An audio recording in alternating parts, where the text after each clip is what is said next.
जय हो। लप्सी और तपसी की कहानी।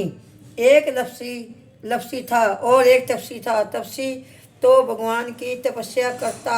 लप्सी रोजाना 1.25 सेर का हलवा बनाकर भगवान को भोग लगाकर ताली हिलाकर जिमा लेता। एक दिन दोनों में झगड़ा हो गया।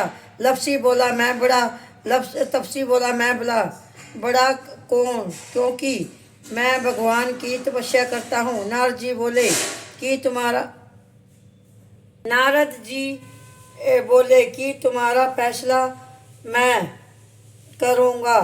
दूसरे दिन लप्सी नहाकर आने लगा कि नारद जी ने 1.25 करोड़ की मुद्रा तपसी के आगे गिरा दिया। उसने आँख खोलकर देखा तो मुद्रा पड़ा है। उसने उठाकर पैरों के नीचे दबा लिया और तपस्या करने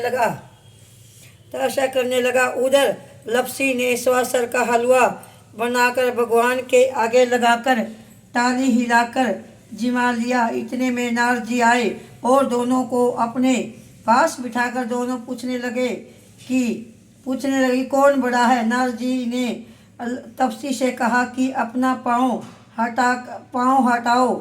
हटाते ही मुद्रा निकला। तब नारद जी बोला कि मुद्रा चुराने में तेरा तपस्या भंग हो गई है, इसलिए लप्सी बड़ा है। तपस्वी कहता है कि फल कार्तिक।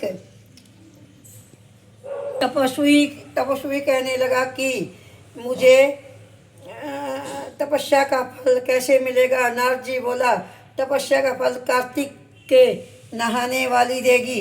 सब कहानी कहकर तेरी कहानी नहीं कहेगी तो कार्तिक का फल तुझे हो जाएगा। और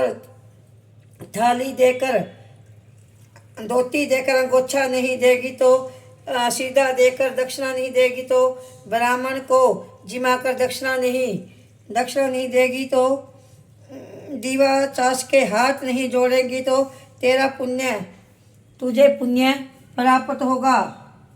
कपड़ा देकर बटन न लगाए, दाहिने हाथ से नाड़ा बांधे तो सबका फल तुम्हें ही हो जाएगा। इतना कहकर नारद जी चले गए।